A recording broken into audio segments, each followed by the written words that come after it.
We were a group of guys that kind of came together from other bands.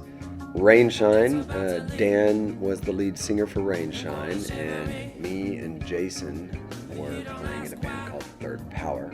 You know, it all really came down to one moment where we played together. I met Dan, and I actually kind of knew him before because he was the cousin of my best friend who also played guitar, whose name was Tyrone Vaughn, Stevie Ray Vaughan's nephew.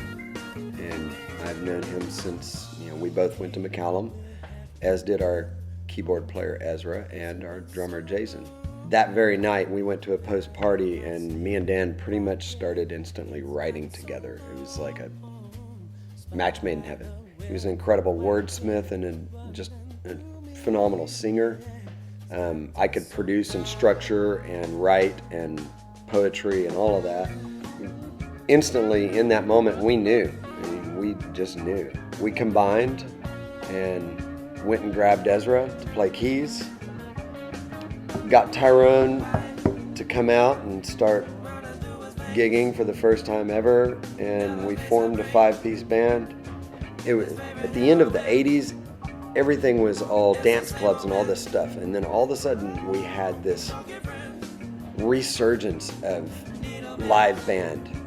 All of a sudden you had all these clubs going from dance clubs, techno clubs, turning back into live music clubs, and it was hitting right at that time at the early 90s, and that's when we were forming. The moment we started gigging, they gave us I think it was like a Monday night at 9 o'clock. We quickly built up to playing on weekends, and the great thing about that time is that if you had a crowd, people would be walking down the street and they'd see a crowd, and if the music sounded okay, they'd come in, so it kind of snowballed. We got a hold of this live wire, started gigging. We got a really crappy van, and it was breaking down all the time, and we would rent a U-Haul trailer. As we were having some success in Austin, we got bumped up to like a Friday night opening, and so we just piled into the van and started booking shows everywhere we could. Austin, Dallas, Houston, Odessa, Lubbock, Corpus Christi, San Antonio, everything. Just started playing all over Texas. Got a manager who was Ian Moore's manager at the time, and she started helping us book more. And then we started going out into Colorado and Louisiana and spreading out of Texas. The release of our first album, which we recorded at Willie Nelson's studios out on the Pedernales River. By the time we released it, we were pretty much selling out everywhere we played. Trees in Dallas, big clubs that we would go to see other bands back in the past, and we're like, what a cool, huge venue. And then all of a sudden, there we were, like a year and a half later, just selling it out. In that first year, we won at the Austin Music Awards, the Best New Band of the Year, and we got really lucky. We became hometown heroes. Every time we come back to Austin, we'd be playing 2 nights, a Friday night and a Saturday night, and the house is packed and people are outside trying to get in still throughout the show. The band fizzled out. We kind of shot like a comet.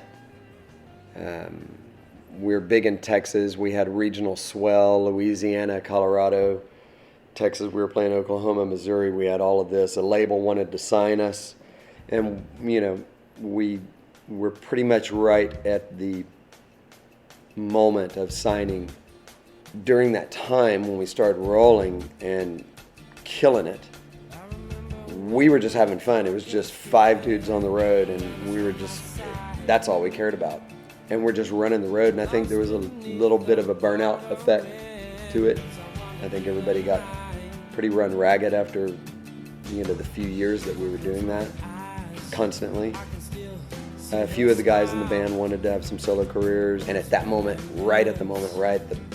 the moment when we were about to sign a label deal and start going, taking that next step, I think, that's pretty much when we broke up.